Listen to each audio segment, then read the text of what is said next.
Halo teman-teman, kembali dengan saya lagi Felix. Dan pada kesempatan kali ini saya akan melanjutkan bahasan kita mengenai plot cerita Donghua Martial Universe pada season ketiganya. Upaya Lindong untuk terus meningkatkan kekuatan tempurnya masih berlanjut demi membuktikan bahwa ialah yang terkuat. Ia telah menyerap kekuatan sumber halilintar yang membuat kultivasinya naik satu tingkat dari ranah Yuan dan tingkat lanjut menjadi ranah penciptaan bentuk tingkat awal. Tapi bagi kalian yang masih bingung mengenai berbagai tingkatan level kekuatan di Donghua ini, penjelasannya sudah saya terangkan di bagian sebelumnya ya. Selanjutnya, Lindong juga telah berhasil menyempurnakan teknik baru yang disebut dengan transformasi Kera Naga Iblis. Teknik ini memungkinkan Lindong untuk memasuki mode bertarung Kera Naga Iblis yang dapat meningkatkan kekuatan dan kecepatannya secara signifikan. Terakhir, kita juga diperlihatkan mode ini yang dikombinasikan dengan teknik tubuh halilintar perunggu yang begitu hebatnya sampai-sampai dapat membuat kewalahan kultivator dengan tingkatan yang bahkan lebih tinggi dari Lindong. Selanjutnya, Lindong dalam perjalanan menuju kota Dauhang. Di sana terdapat monumen kuno Dauhang yang dikatakan menyimpan banyak harta karun termasuk simbol leluhur yang selama ini mereka cari. Namun seperti biasa, sebelum saya melanjutkan plot ceritanya, saya akan selalu memberikan peringatan spoiler warning bagi kalian yang belum dan ingin menyaksikan Donghuanya secara langsung, karena fix konten kali ini mengandung banyak spoiler. Dan baiklah, kalau kalian sudah siap, mari kita mulai. Setelah membuat guyan tetua sekte pedang kuno kewalahan, Lindong segera pergi meninggalkan lokasi pertempuran untuk menghindari bala bantuan musuh yang mungkin akan segera datang. Dalam perjalanan, Lindong mulai mempertanyakan mengapa tombak surgawi miliknya mengalami perubahan fisik setelah ia menyempurnakan teknik transformasi Kera Naga Iblis. Xiaode kemudian menjelaskan bahwa ini adalah sesuatu yang wajar terjadi pada senjata roh kuno. Sebuah hal yang bagus karena dengan ini darah sejati naga surgawi pada tombak tersebut kini mulai terlihat. Yang mana hal ini berarti tombak kuno surgawi milik Lindong sudah waktunya untuk ditingkatkan ke level senjata roh yang lebih tinggi. Sedangkan untuk proses peningkatannya sendiri membutuhkan beberapa bahan yang perlu disiapkan, serta juga memerlukan seorang master simbol roh yang berpengalaman dan berpengetahuan luas mengenai seluk-beluk senjata kuno. Adapun gelar master simbol roh adalah sebutan bagi seorang kultivator yang terus melatih kekuatan mentalnya hingga tahap tertinggi. Maka dari itu mereka memutuskan untuk mampir terlebih dahulu di kota Dagui, sebuah kota kecil yang berada tidak jauh dari kota Dauhang, guna mencari bahan-bahan dan orang yang tepat untuk membantunya dalam proses peningkatan tombak surgawi. Singkat cerita, mereka telah sampai di kota Dagui. Terlihat Lindong yang sedikit canggung karena sudah lama ia tidak berada di dalam keramaian.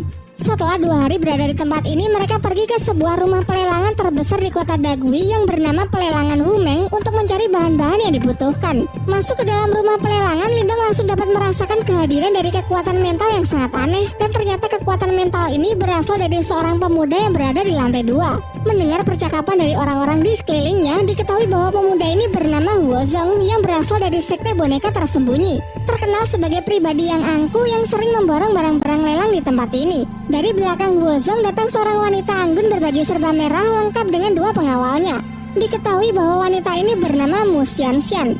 Ia memiliki kemampuan bawaan unik, yaitu aura pemikat yang membuat orang-orang di sekeliling ketika melihat senyumannya akan langsung terhipnotis.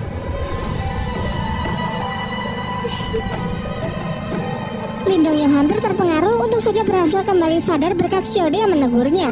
Xiaode juga menyarankan agar Lindong selalu waspada karena wanita ini setidaknya sudah mencapai kultivasi ranah penciptaan Ki tingkat awal.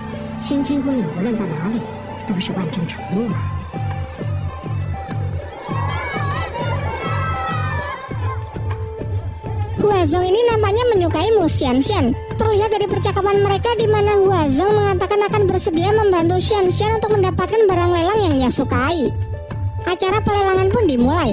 Barang lelang pertama adalah hati emas sisik iblis dengan harga awal 5.000 pil Yuan murni. Xiaode menyuruh Lindong untuk mengambilnya karena benda ini adalah salah satu bahan yang dibutuhkan dalam proses peningkatan tombak surgawi. Dan setelah terjadi perang harga yang cukup sengit, Lindong pun berhasil mendapatkannya di harga 20.000 pil Yuan murni. Acara lelang tersebut berlangsung hingga malam hari. Barang lelang kesekian adalah harta roh tingkat tinggi yang bernama Armor Bumi Misterius yang berhasil didapatkan oleh Huozong dengan harga jual 180.000 pil Yuan murni. Huozong ini memang tajir melintir ya. Untung saja ia tidak tertarik dengan barang-barang yang Lindong butuhkan sehingga tidak perlu sampai bersaing. Barang terakhir yang menjadi bonus pada acara lelang hari ini adalah sebuah benda yang disebut sebagai karpet misterius dengan harga awal 50.000 pil Yuan murni. Huozong yang nampak tertarik mulai melempar harga untuk mengambilnya. Sedangkan Lindong yang sebenarnya kurang tertarik berniat ingin segera pergi mengingat bahan-bahan yang dibutuhkan juga sudah lengkap. Namun Xiaode mencegahnya dan menyuruh Lindong untuk mengambil barang lelang tersebut karena firasatnya mengatakan kalau benda ini pasti menyimpan kekuatan tersembunyi. Hal ini membuat Lindong terpaksa harus bersaing harga melawan Huazong. Dan Huazong yang mulai merasa tertantang pun terus saja melempar harga tinggi. Sampai pada akhirnya Huazong lah yang mengalah sehingga Lindong berhasil mendapatkannya di harga 100.000 pil yuan murni. Angka yang terbilang tidak masuk akal untuk sebuah harta roh yang belum jelas apa kegunaannya. Selesai acara lelang, Lindong dihampiri oleh Mu Xianxian yang nampak tertarik dengan sosok Lindong. Lindong pun memperkenalkan dirinya juga menjelaskan kalau ia adalah seorang pengembara yang bukan berasal dari kota ini. Di tengah percakapan mereka, Huazong menyela untuk berpamitan dengan Mu Xianxian. Sebelum pergi, ia juga memberikan tatapan sinis kepada Lindong yang menandakan kalau ia tidak menyukai pemuda tersebut. Mu Xianxian yang menyadarinya kemudian memperingatkan Lindong agar lebih berhati-hati karena Huazong ini adalah orang yang cukup berbahaya. Pada keesokan harinya, Lindong mendatangi kediaman seorang master simbol roh yang dipanggil sebagai Master Cheng.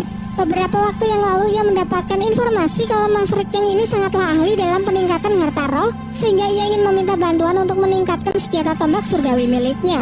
Setelah menyampaikan tujuan dari kedatangannya, Lindong kemudian menunjukkan tombak surgawi miliknya yang ingin ia tingkatkan. Diperlihatkan Master Cheng yang begitu kagum ketika melihat dan menyentuh senjata tersebut yang menurutnya sangatlah unik. Ia lalu meminta Lindong untuk mencari bahan-bahan yang diperlukan, yang mana tentu saja sudah Lindong siapkan dengan lengkap sehingga proses peningkatan bisa segera dimulai. Untuk biaya tukangnya sebesar 50.000 pil yuan murni. Meski terbilang cukup mahal, namun Master Cheng juga tidak bisa menjamin kalau proses peningkatan ini bisa berhasil. Bahkan jika proses pemurnian senjata roh ini sampai gagal, maka resikonya tombak surgawi Lindong akan hancur dan tidak akan bisa dipulihkan kembali. Barulah setelah Lindong sepakat dengan resikonya, Master Cheng pun segera memulai proses peningkatan.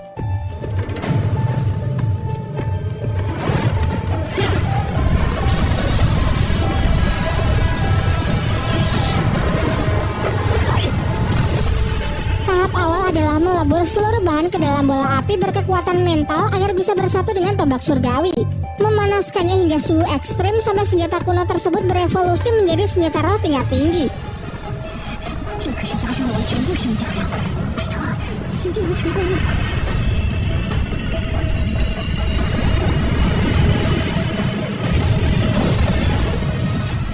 Setelah proses melewati masa-masa tersulit, akhirnya Master Cheng pun berhasil menyelesaikan tugasnya dengan baik sehingga senjata Lindong kini telah dipromosikan menjadi senjata roh tingkat tinggi. Di waktu yang bersamaan tiba-tiba datang Huazong yang merasa penasaran dengan gejolak kekuatan mental yang bersumber dari tempat ini. Ia mengungkapkan ketertarikannya terhadap tombak surgawi milik Lindong dan bersedia membelinya dengan harga tinggi. Namun tanpa berpikir dua kali, dengan tegas Lindong pun langsung menolaknya. Master Cheng yang tidak ingin ada keributan meminta Huazong agar segera pergi meninggalkan tempatnya. Dengan nada bicara yang sangat angkuh, Huazong mengatakan kalau ia akan memberi waktu kepada Lindong selama 24 jam untuk mempertimbangkannya lagi jika tidak ingin sesuatu yang buruk menimpanya.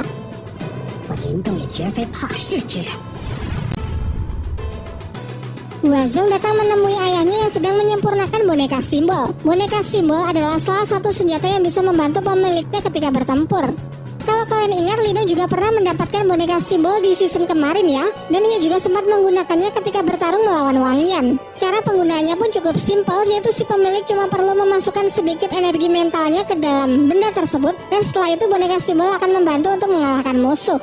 Diketahui ayah Huazong ini bernama Huagu yang juga merupakan pemimpin dari sekte boneka tersembunyi. Dan boneka simbol yang telah selesai ia sempurnakan ini khusus ia siapkan untuk Huazong sebagai bekal untuk memasuki monumen kuno Dauhang. Huagu kemudian menyuruh putranya untuk mencoba seberapa hebat boneka simbol tersebut. Dan seperti yang terlihat, nampaknya boneka simbol ini memang sangatlah kuat. Huagu juga menjelaskan kalau boneka simbol ini juga telah ia perkuat dengan kekuatan mentalnya, sehingga dengan perlindungan dari boneka simbol ini ia bisa tenang saat putranya tersebut pergi ke monumen kuno Dauhang. Di tengah percakapan mereka, bawahan Huazong yang diperintahkan untuk mengawasi Lindong datang untuk memberikan laporan. Berdasarkan pengamatannya, pemuda bernama Lindong seharian ini terus tinggal di penginapan dan sama sekali tidak pernah keluar kamar. Huazong lalu menyuruhnya untuk terus mengawasi Lindong mengingat waktu 1 hari yang ia berikan kepada pemuda tersebut belum berakhir.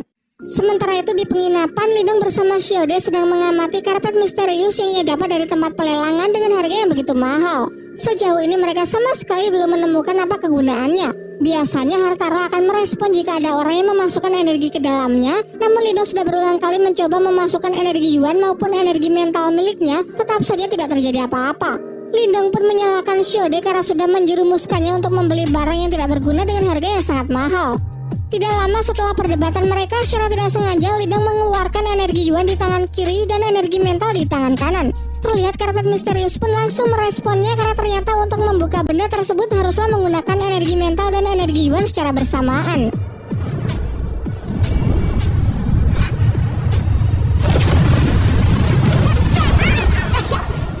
Di percobaan pertama meledak yang mana berarti Lindong masih belum berhasil. Xiaode kemudian menyuruhnya untuk melakukannya lagi, namun dua energi yang Lindong salurkan haruslah seimbang.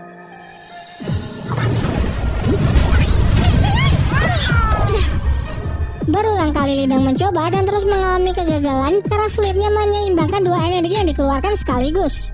Sampai di pagi hari, akhirnya Lindong berhasil menyeimbangkan energi Yuan dan energi mental untuk mengungkap rahasia di balik karpet misterius tersebut. Xiaode menjelaskan kalau benda ini memiliki formasi unik yang dapat menciptakan sebuah teknik penggabungan antara energi Yuan dengan energi mental yang kemudian disebut sebagai kekuatan mental Yuan. Lindong yang penasaran langsung ingin menguji seberapa kuat teknik tersebut. Beruntung Xiaode mencegahnya karena kalau tidak penginapan ini bisa hancur. Memang kelihatannya cukup berbahaya sehingga Lindong menurut dan mengatakan akan menunggu kesempatan untuk mencobanya. Ia kemudian mengajak Xiaode dan Xiaoyan bergegas meninggalkan kota Dagui sekarang juga, mengingat Huazong pasti tidak akan menyerah begitu saja untuk mendapatkan senjata roh miliknya. Lagi pula akan sangat sulit jika harus bertarung di wilayah musuh karena meski sekalipun ia bisa menang, pasti akan banyak bala bantuan yang berdatangan dari pihak sekte boneka tersembunyi. Ketika dalam perjalanan, Lindong dapat merasakan kalau terdapat dua orang yang terus mengikutinya.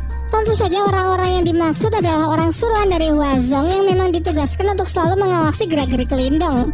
Barulah setelah cukup jauh dari keramaian, Lindong pun menyuruh orang-orang tersebut untuk keluar dari tempat persembunyiannya karena ia sudah menyadari keberadaan mereka yang terus mengikutinya semenjak meninggalkan penginapan. Lindong dapat merasakan kalau dua orang ini cukup tangguh karena telah mencapai ranah penciptaan bentuk tingkat lanjut. Dari belakangnya juga hadir Huazong, bos dari dua orang tersebut yang memang ingin mengambil harta roh milik Lindong. Namun untuk kedua kalinya Lindong mempertegas kalau ia tetap tidak berniat untuk menjual harta rohnya. Tanpa basa-basi, Huazong memerintahkan dua bawahannya untuk langsung menyerang Lindong demi merebut harta roh secara paksa.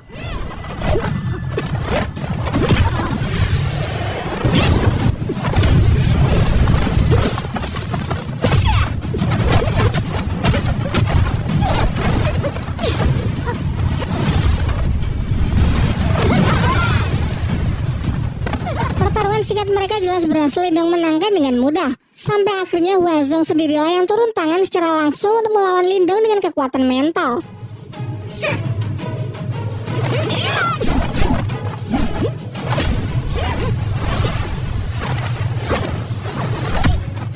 Pertarungan berlanjut dengan 3 lawan 1. Meski jelas tidak adil, namun nyatanya Lindong berhasil mengimbangi mereka.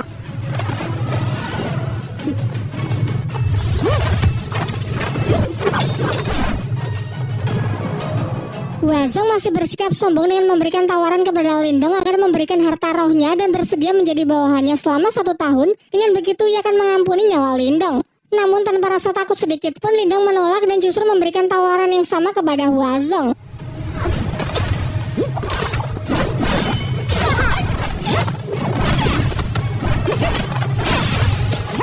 Pertarungan di wilayah musuh serta harus berhadapan 3 lawan 1 jelas sama sekali tidak menguntungkan. Oleh sebab itu Lindong menciptakan sebuah ledakan sebagai pengalihan agar ia bisa melarikan diri. Dengan menaiki Xiaoyan, Lindong sampai di daerah gurun pasir. Namun ia tetap bisa merasakan kalau Huazong masih berusaha mengejarnya. Tentu akan sangat sulit jika bertarung melawan mereka bertiga sekaligus. Maka dari itu Lindong meminta agar Xiaoyan pergi ke arah yang berlawanan dengan membawa sedikit auranya agar dapat membingungkan Huazong beserta bawahannya. Namun ia mengingatkan Xiaoyan cukup pancing pergi saja dan tidak perlu sampai bertarung melawan musuh. Sesuai rencana, Huazong yang menyusul dapat merasakan aura Lindong yang berada di 2 arah yang berbeda. Untuk itu ia memerintahkan 2 bawahannya agar pergi ke salah satu arah sementara ia akan menuju arah yang satunya. Aura Lindong yang Huazong ikuti membawanya tiba di sebuah reruntuhan. Serangan kekuatan mental menyerbunya secara tiba-tiba namun masih dapat ia antisipasi dengan cukup mudah. Dan sudah jelas sesuai dengan harapan Huazong yang mana ia berhasil menemui Lindong kembali. Namun ia cukup terkesan mengetahui bahwa Lindong juga merupakan seorang master simbol, yaitu sebutan bagi mereka yang melatih kekuatan mental hingga tahap tertentu. Dikarenakan mereka berdua sesama seorang master simbol, Lindong pun menawarkan jalan damai, namun Huazong yang begitu angkuh menolak dan sangat percaya diri kalau ia jauh lebih kuat daripada Lindong.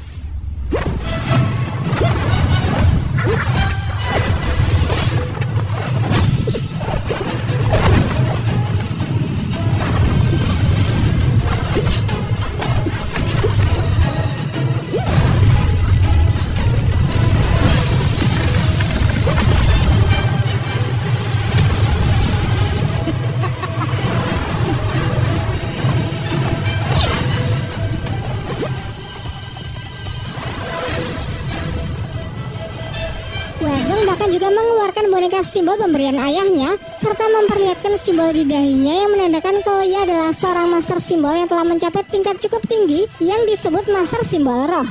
Sementara itu di waktu yang bersamaan, Xian berhasil memancing dua bawahan Huazong menggunakan aura lindung yang ditempelkan ke tubuhnya. Namun sesuai permintaan Lindong, ia akan menghindari pertarungan dan setelah berhasil memancing musuh cukup jauh, ia pun segera bersembunyi. Sadar bahwa telah dipermainkan, keduanya pun bergegas pergi menyusul bosnya agar bisa membantu mengalahkan Lindong. Kembali ke lokasi pertempuran Lindong, yang mana ia digempur habis-habisan oleh Huazong yang mempunyai segudang senjata roh. Xiaode pun mengingatkan Lindong agar tetap berhati-hati mengingat lawannya adalah seorang master simbol roh, ditambah lagi juga dipersenjatai dengan boneka simbol.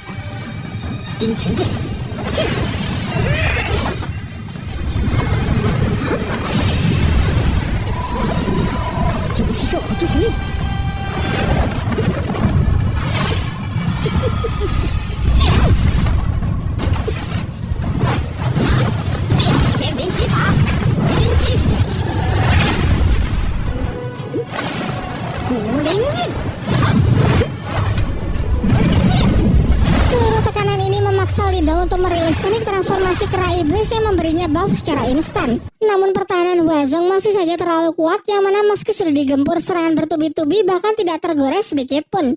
Ditambah lagi dengan boneka simbol yang terus menyerang membuat posisinya semakin terdesak. Akan tetapi Huazong mungkin lupa kalau Lindong adalah tokoh utamanya di Donghua ini. Xiaode pun mengingatkan Lindong bahwa ini adalah saatnya untuk mencoba teknik barunya kemarin. Untuk itu Lindong merilis boneka simbolnya untuk menahan boneka simbol milik Huazong agar ia punya cukup waktu untuk mempersiapkan teknik baru demi memberikan Huazong serangan telak. Tentu saja teknik baru yang dimaksud adalah teknik kekuatan mental Yuan, sebuah teknik khusus yang menggabungkan dua energi Lindong, yaitu energi Yuan dan energi kekuatan mental.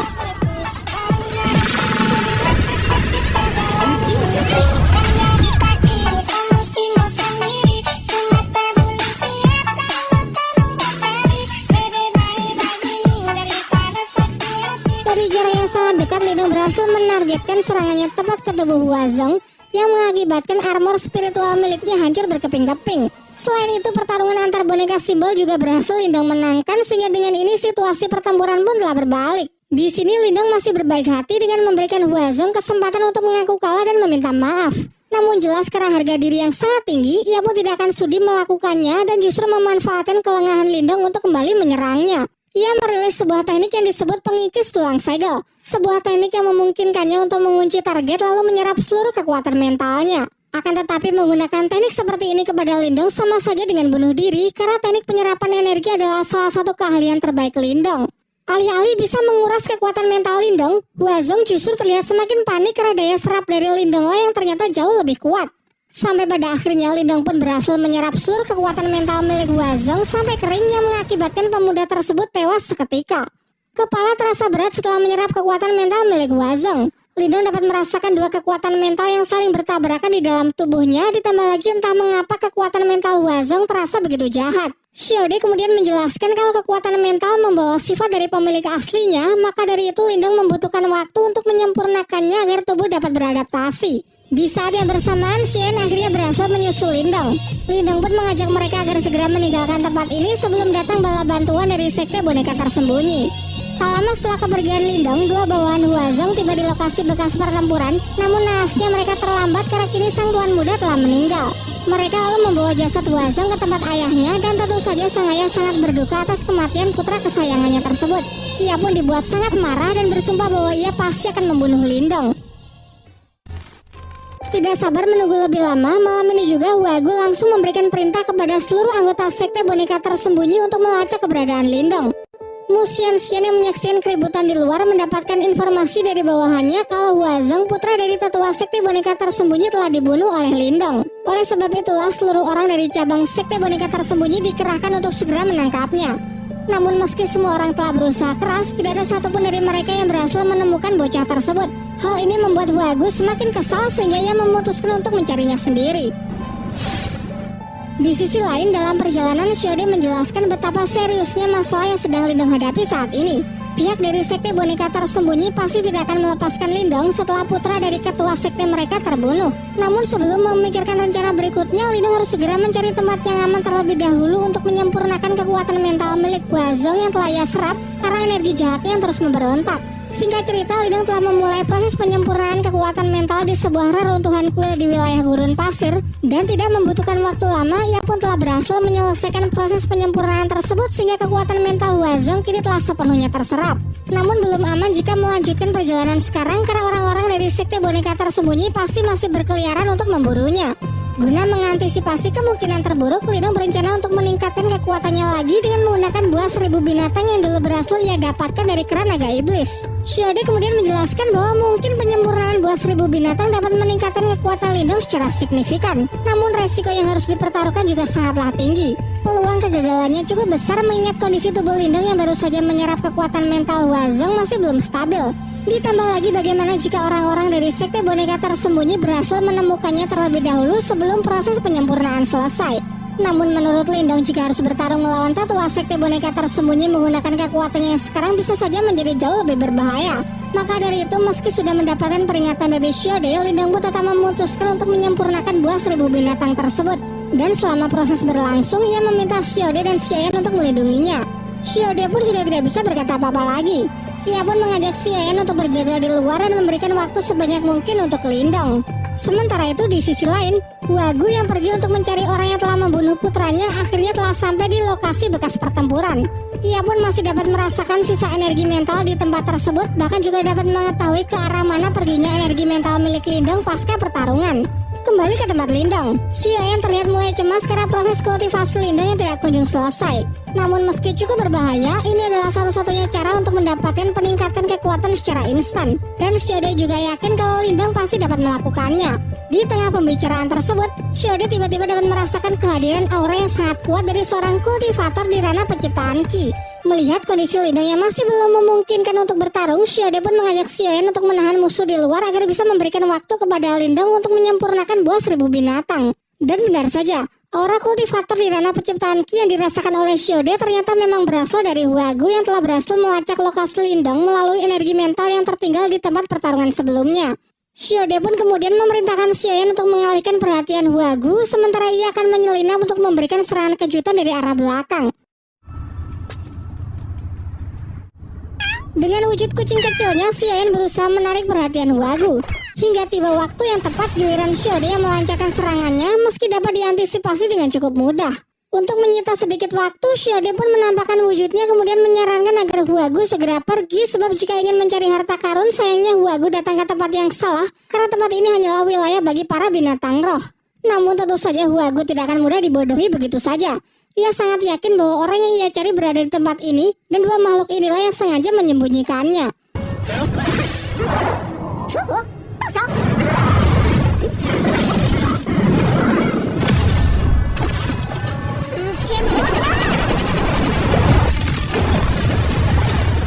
Dari serangan roh iblis di hadapannya, Huagu dapat menyimpulkan kalau dulu Shiode pasti adalah kultivator yang sangat hebat ketika belum kehilangan tubuhnya. Namun dengan kekuatannya saat ini masih sangat mustahil bagi Shiode untuk bisa mengalahkannya.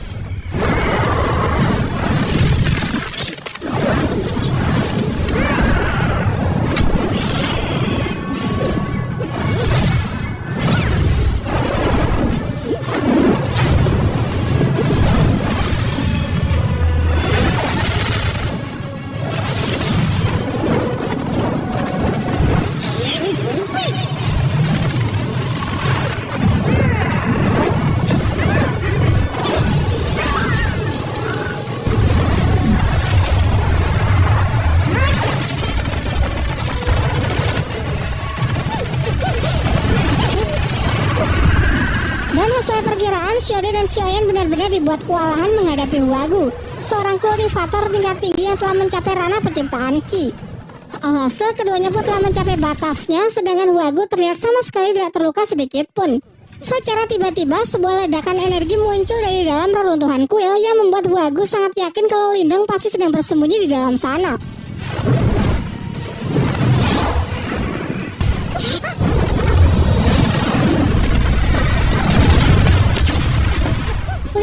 tiba tepat waktu. Ia telah berhasil menyempurnakan buah 1000 binatang sehingga kekuatannya kini telah meningkat drastis hingga mencapai kultivasi ranah penciptaan bentuk tingkat lanjut. Dan mulai dari sini Lindong akan mengambil alih pertarungan. Ia menyuruh Xiaode agar pergi memulihkan diri, begitu juga dengan si Oyen yang terluka sebaiknya segera mencari tempat yang aman untuk bersembunyi. Dengan dipenuhi hasrat balas dendam, Huagu mengatakan bahwa hari ini Lindong pasti akan membayar kematian dari putranya. Lindong pun mencoba membela diri dengan menjelaskan bahwa sebenarnya semua masalah ini disebabkan oleh Huazong sendiri yang mempunyai niat jahat untuk merampas harta roh miliknya. Namun Huagu yang sudah dibutakan oleh dendam sama sekali tidak bisa menerima pembelaan Lindong dan justru mengatakan jangankan hanya merampas harta roh, bahkan meski putranya tersebut mempunyai niat untuk membunuh Lindong sekalipun, ia juga tetap tidak akan menyalahkannya.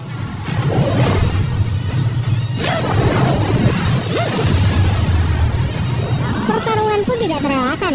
Benturan kekuatan antar keduanya benar-benar dahsyat dan sejauh ini terlihat Lindong yang sanggup mengimbanginya meski capaian kultivasi musuh berada satu tingkat di atasnya.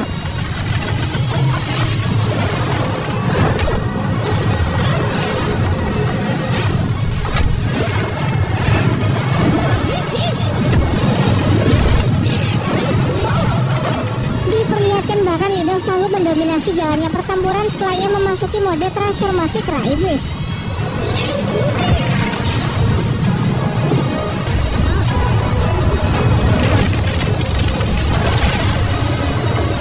Berikutnya ia merilis teknik barunya yaitu serangan kekuatan mental Yuan yang mana kali ini ia dapat memasukkannya ke dalam senjata tombak surgawi dan sanggup menggabungkannya dengan teknik tombak sising naga surgawi. Dengan kekuatan penuh, Huagu pun berusaha keras untuk menahannya. Sayangnya meski daya hancur dari teknik Lindong begitu kuat, terlihat bahwa setelah ledakan tersebut Huagu lah yang masih sanggup berdiri, sementara Lindong nampak terkapar sudah tidak berdaya.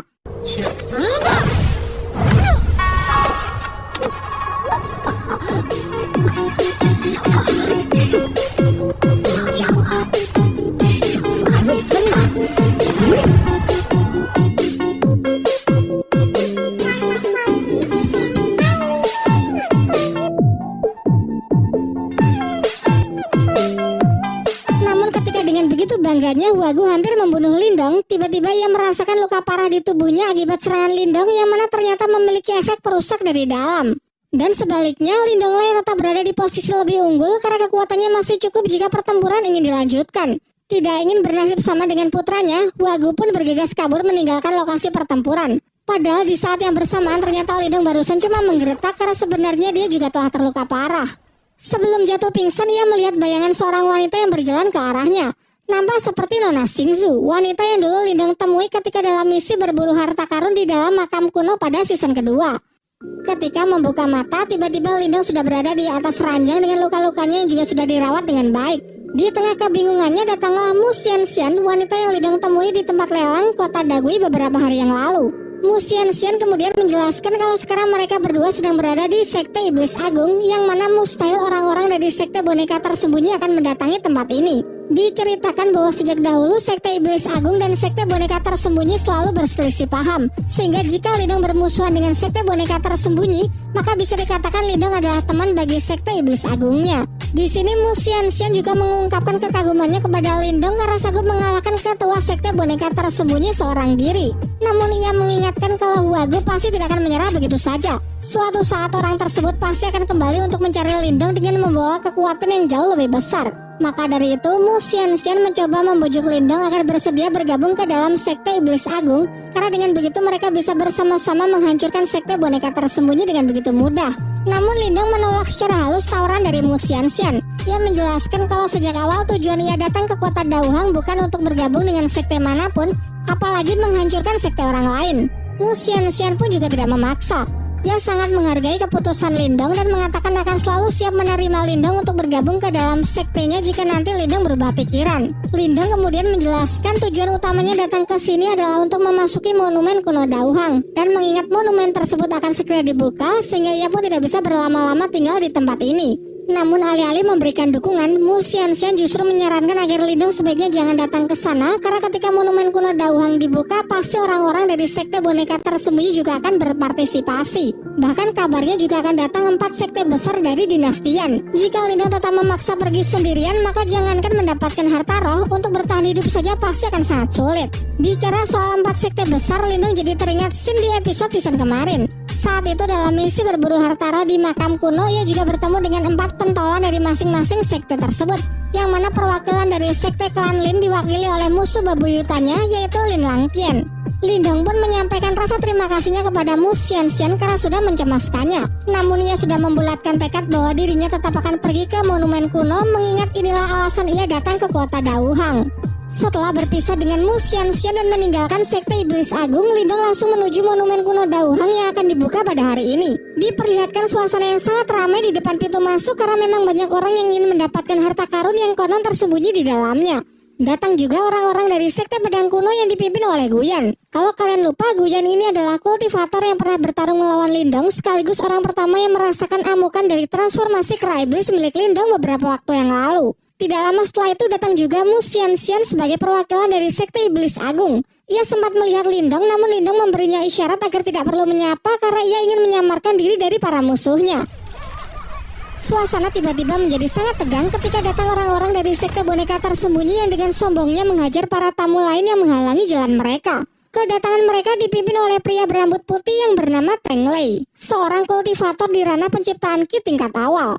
Mu Xianxian maju untuk mencoba mencairkan suasana. Ia menyapa Teng Lei dengan ramah menggunakan teknik pemikat, namun karena kekuatan mental Teng Lei yang cukup kuat, teknik tersebut sama sekali tidak dapat mempengaruhinya. Teng Lei kemudian membahas mengenai bocah bernama Lindong yang sudah membunuh Huazong dan membuat ketua sekte mereka terluka parah. Dari mata-matanya ia tahu kalau Lindong ini memang cukup dekat dengan Mu Xianxian, sehingga pasti Mu Xianxian tahu keberadaan Lindong saat ini. Mu Xianxian pun tidak menyangkal kalau ia memang sempat beberapa kali bertemu dengan Lindong, namun hubungannya tidaklah sedekat apa yang disangkakan. Mu Xianxian kemudian menjelaskan bahwa menurutnya Lindong pasti sudah pergi jauh meninggalkan kota Dauhang, mengingat apa yang telah bocah itu lakukan kepada sekte boneka tersembunyi.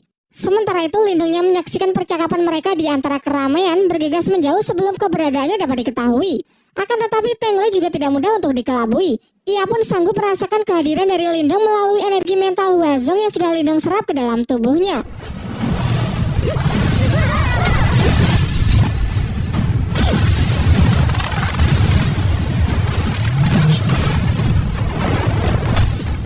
Dengan ini kedatangan Lindong pun telah terekspos. Teng Lei mendekat berniat ingin memulai pertarungan, mengingat pesan dari ketua mereka agar menangkap Lindong hidup-hidup untuk nantinya dijadikan boneka simbol. 臭小子，挂不长老特意嘱咐，一定要把你活着带回去。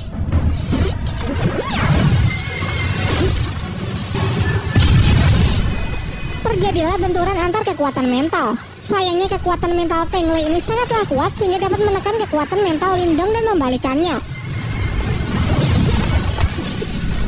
Berikutnya 2 serangan sekaligus Teng Lei rilis. Sedangkan untuk menghadapinya, Lindong mengeluarkan teknik barunya, yaitu teknik kekuatan mental Yuan, sebuah teknik penggabungan 2 energi yang sanggup memukul mundur Teng Lei. Diperlihatkan setelah kepulan asap menyingkir, Teng Lei menggunakan boneka simbol untuk mengurangi damage dari serangan Lindong. Disusul dengan beberapa orang dari sekte boneka tersembunyi yang mengepung, membuat situasi pertarungan cukup mendesak Lindong. Namun Teng Lei memerintahkan para bawahannya tersebut agar mundur karena ia ingin menikmati pertarungannya sendiri. Pertarungan pun siap lanjut ke ronde kedua. Namun sebelum duel kembali dimulai, mereka semua dikejutkan dengan kemunculan 4 klan besar dari dinastian, yang mana salah satunya adalah klan Lindong, yakni klan Lin yang kedatangannya dipimpin oleh Lin Langtian. Dari dalam benaknya terdengar Xiode yang memperingatkan Lindong agar berhati-hati karena terasa dari auranya kekuatan Lin Langtian ini sudah jauh meningkat dibandingkan dengan 1 tahun yang lalu. Bahkan menurut Xiode, dengan kekuatan Lindong saat ini masih akan sangat sulit untuk menghadapinya. Namun tidak perlu cemas karena yang Lindong incar adalah kompetisi turnamen klan yang akan diadakan 1 tahun lagi. Untuk itu ia bertekad akan terus meningkatkan kekuatannya selama waktu yang masih tersisa demi mengalahkannya. Bersama Lin Langtian juga datang salah satu tetua yang bernama Lin Mu dan anggota klan Lin lain yang bernama Linker. Kalau kalian lupa, Linker ini adalah sepupu Lindung yang berasal dari klan utama namun mempunyai hubungan yang cukup baik dengan Lindung di season 2 kemarin ya. Tidak lama setelah itu, ketiga klan besar lainnya datang menyusul. Di antaranya adalah klan Xin yang dipimpin oleh pria feminim bernama Hinsi, klan Wang yang dipimpin oleh Wang Yan dan pamannya yang bernama Watong. Terakhir ada klan Huang Fu, namun Hingsu si gadis teratai berhalangan hadir sehingga kepemimpinannya digantikan oleh seorang wanita bernama Wang Fujing. Setelah mereka berempat saling menyapa, pandangan Wang Yan langsung tertuju kepada Lindong. Tentu ia tidak akan lupa dengan bocah yang dulu pernah mengalahkannya.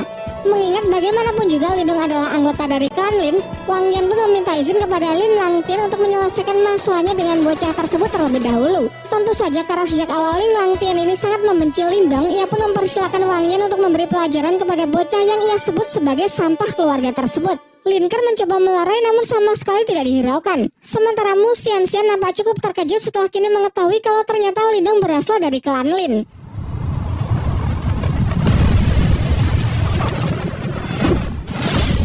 Tanpa berlama-lama, Wang Yan pun segera melompat dan merilis senjata roh tombaknya untuk menantang Lindong. Dengan penuh percaya diri, ia mengatakan kalau kali ini Lindong tidak akan bisa melarikan diri lagi. Menanggapi hal itu, Lindong terlihat cukup tenang. Mungkin bagi Lindong, Ling Langtian masih terlalu kuat. Namun kalau cuma Wang Yan dengan kultivasi ranah penciptaan Ki tingkat awal, Lindong sangat yakin bisa mengalahkannya.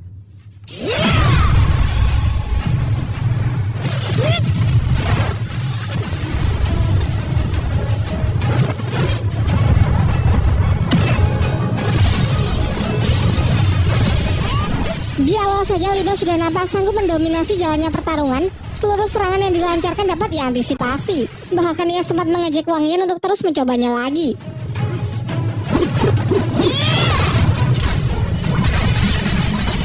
Diperlihatkan adu mekanik yang sangat tidak seimbang. Meski sebagai catatan, Lindong ini masih berada di tahap kultivasi ranah penciptaan bentuk tingkat lanjut, yang mana secara teori satu tingkat lebih rendah dari Wang Yan. Kesombongan Wang Yan pun perlahan luntur dan terlihat dirinya yang mulai panik.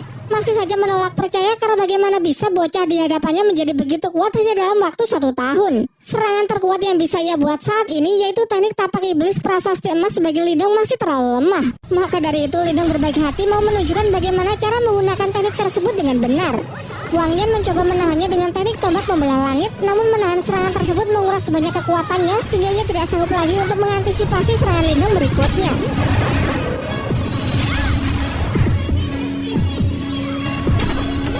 Semuanya pun dibuat tercengang menyaksikan kekalahan telak dari Wang Yan, dan siapa sangka Lindong bisa menjadi begitu kuat hanya dalam kurun waktu 1 tahun.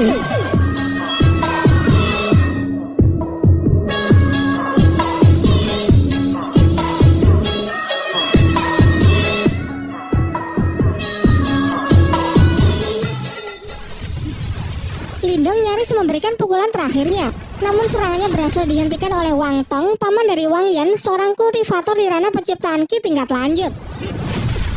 Wang Tong menilai kalau Lindong ini sudah terlalu jauh menyinggung klannya. Namun bukannya takut, Lindong justru mengatakan kalau mereka ini tidak pantas disebut sebagai klan, melainkan hanya sekumpulan berandalan. Watong pun menyampaikan rasa kekecewaannya kepada Lin Langtian karena telah dinilai gagal mendisiplinkan Lindong sebagai salah satu anggota klannya yang dapat mengakibatkan rusaknya hubungan baik antara klan Wang dengan klan Lin. Tentu saja Lin Langtian sama sekali tidak akan membela Lindong. Ia justru memerintahkan Lindong untuk segera berlutut dan meminta maaf kepada Wang Yan jika masih ingin tetap hidup. Namun Lindong malah tertawa mendengar pernyataan dari Ling Langtian. Dengan tegas ia mengatakan kalau Lin Langtian sama sekali tidak mempunyai hak untuk memerintahnya. Lindong lalu menjelaskan kalau menurutnya apa yang dilakukan oleh Ling Langtian saat ini justrulah yang mempermalukan klan Lin. Dengan terus menuruti permintaan klan Wang dan menggertak anggota klannya sendiri di hadapan semua orang, bukankah itu justru merendahkan martabat dari klan Lin itu sendiri? Dan jika masalah ini sampai tersebar, maka pasti akan banyak orang yang menertawakan serta mempertanyakan reputasi dari klan Lin. Klan Lin akan menjadi bahan tertawaan dan ini semua karena salah dari Ling Langtian. Bahkan Lindong menyebut kalau Ling Langtian ini adalah seorang pendosa klan yang harusnya pantas menerima hukuman.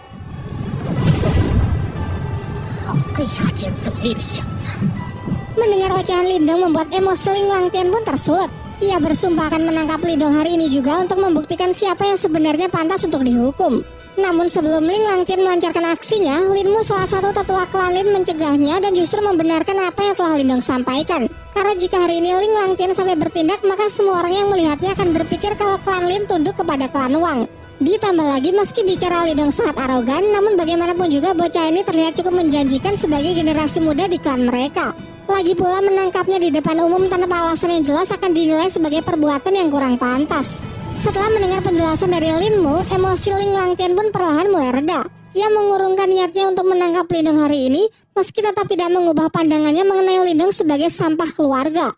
Untuk menenangkan Watong, Linmu menjelaskan kalau tidak perlu begitu serius karena ini hanyalah persaingan antara anak muda. Selain itu sebentar lagi monumen kuno Dawang juga akan segera dibuka, sehingga akan lebih baik jika 4 klan besar bersiap untuk menyelesaikan urusan yang jauh lebih penting.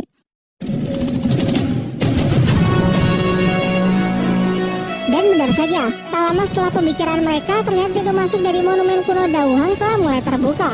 Masing-masing kelompok klan bergegas untuk memasukinya, termasuk Wang Yan yang sebenarnya masih ingin menyelesaikan urusannya dengan Lindong.